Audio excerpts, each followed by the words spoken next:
Bismillahirrahmanirrahim. Assalamualaikum warahmatullahi wabarakatuh. Halo anak-anak, jumpa lagi dengan Bu Nova di pelajaran tematik kelas 4. Hari ini kita akan belajar tema 8, subtema 2, pembelajaran 3 dan 4.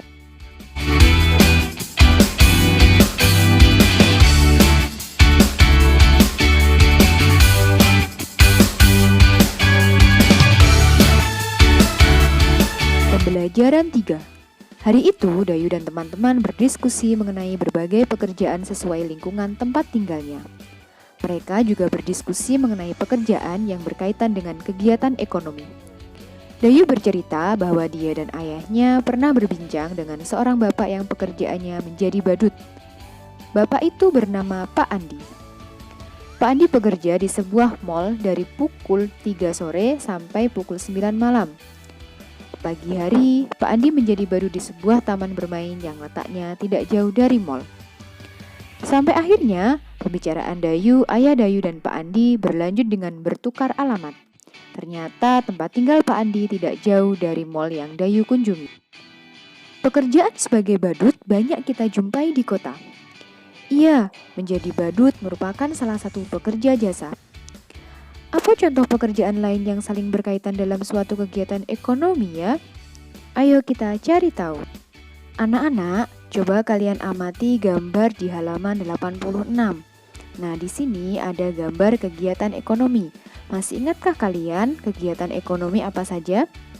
Ya, yang pertama ada kegiatan produksi. Kegiatan produksi adalah kegiatan menghasilkan barang dan jasa. Nah, jadi orang yang melakukan kegiatan produksi disebut sebagai produsen. Kemudian, kegiatan ekonomi yang kedua adalah distribusi. Distribusi adalah kegiatan menyalurkan barang dan jasa. Orang yang melakukan distribusi disebut sebagai distributor. Kemudian, kegiatan ekonomi yang terakhir adalah konsumsi. Konsumsi merupakan kegiatan menggunakan barang dan jasa. Orang yang melakukan kegiatan konsumsi disebut sebagai konsumen. Jadi dari gambar ini terlihat bahwa produsennya adalah seorang pengusaha buku. Kemudian untuk distributornya adalah penjual buku. Selanjutnya untuk konsumennya adalah pelajar.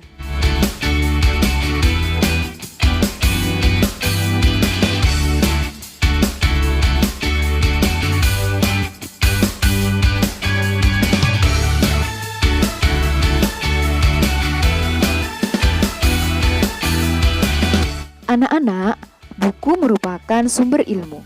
Sebagai pelajar, tentu kita sangat membutuhkan buku untuk membuka cakrawala dunia. Berbicara mengenai pelajar, tahukah kalian kota dengan julukan kota pelajar? Kota dengan julukan kota pelajar adalah Yogyakarta. Berikut ini Bu Nova sertakan petanya. Kota Yogyakarta memiliki banyak keunikan. Pada pembelajaran 2 kemarin, kalian sudah mengetahui keunikan Yogyakarta. Di antaranya dilihat dari tempat wisata, transportasi, dan adat istiadat berupa upacara adat. Tidak hanya itu, kota Yogyakarta juga memiliki keunikan di bidang pendidikan.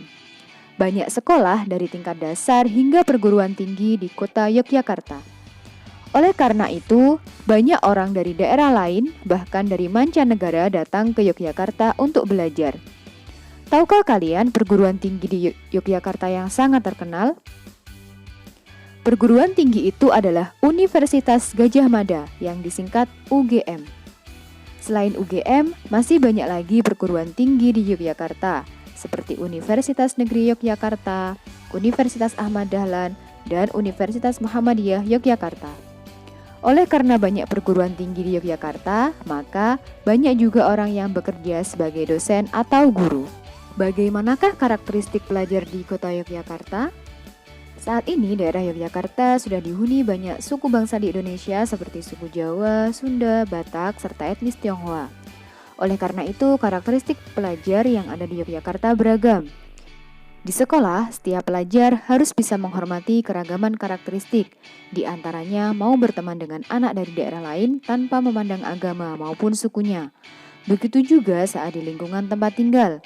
Para pelajar dari berbagai daerah yang tinggal di satu lingkungan harus hidup rukun. Manusia harus hidup rukun di tengah-tengah perbedaan. Perbedaan adalah karunia Tuhan. Perbedaan merupakan sarana untuk saling mengenal Sebagai contoh, pada saat di lingkungan tempat tinggal mengadakan kerja bakti membersihkan lingkungan, para pelajar dari berbagai daerah pun ikut serta dalam bekerja bakti.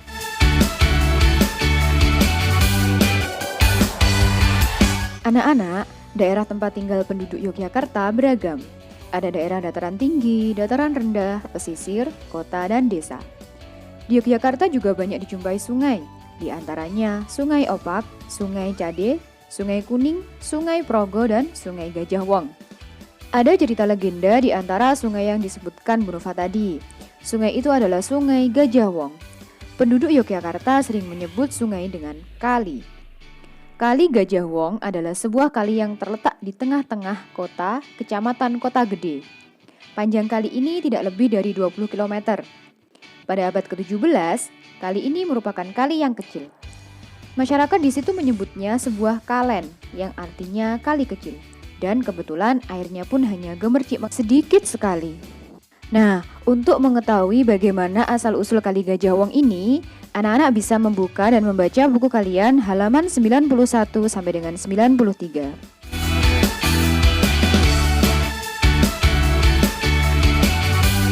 Anak-anak, tahukah kalian daerah dengan julukan Kota Seribu Industri? Daerah dengan julukan Kota Seribu Industri adalah Kota Tangerang di Provinsi Banten. Apa keunikan dari Kota Tangerang? Mari kita cari tahu. Berikut ini Bu Nova sertakan peta dari Provinsi Banten. Nah, daerah Tangerang yang Bu Nova lingkari ini ya anak-anak. Tangerang merupakan kota unik dilihat dari kegiatan ekonominya. Kegiatan ekonomi masyarakat diantaranya dapat dilihat dari hadirnya pasar tradisional yang terletak di Jalan Kisamun, pusat kota Tangerang, hingga berdirinya banyak pabrik di Tangerang. Tangerang dijuluki Kota Seribu Industri karena merupakan pusat industri di Pulau Jawa yang berdiri lebih dari 1.000 pabrik.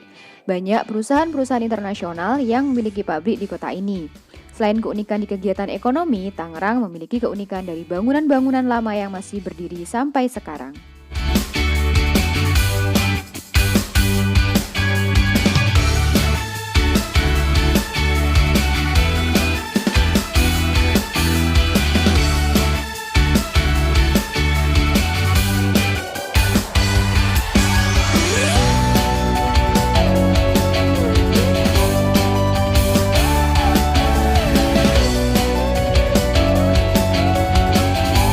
Anak-anak, di suatu tempat kerja seringkali kita jumpai banyak pekerja dengan berbagai spesialisasinya atau keahliannya. Sebagai contoh di rumah sakit. Di rumah sakit ada dokter, perawat, ahli gizi, satpam, sopir, dan juru masak. Demikian juga spesialisasi pekerjaan di sekolah. Di sekolah ada pekerja sebagai guru, petugas perpustakaan, satpam, dan tukang kebun atau orang yang membersihkan sekolah. Pekerja dan pekerjaan pada suatu tempat kerja tentu beragam. Bukan hanya pekerja dan pekerjaan, siswa di sebuah sekolah tentu juga beragam. Ada siswa yang suka berolahraga, ada siswa yang suka menari, ada siswa yang suka sains, ada siswa yang suka menggambar, ada anak yang suka membaca, dan masih banyak lagi. Setiap siswa juga mempunyai karakter yang berbeda. Ada anak yang pemalu, ada anak yang pendiam, ada anak yang berani, dan masih banyak lagi. Keragaman siswa pada suatu sekolah hendaknya disikapi secara positif. Untuk menyikapi keberagaman yang ada di sekolah, anak-anak bisa mencoba menjawab pertanyaan berikut ini.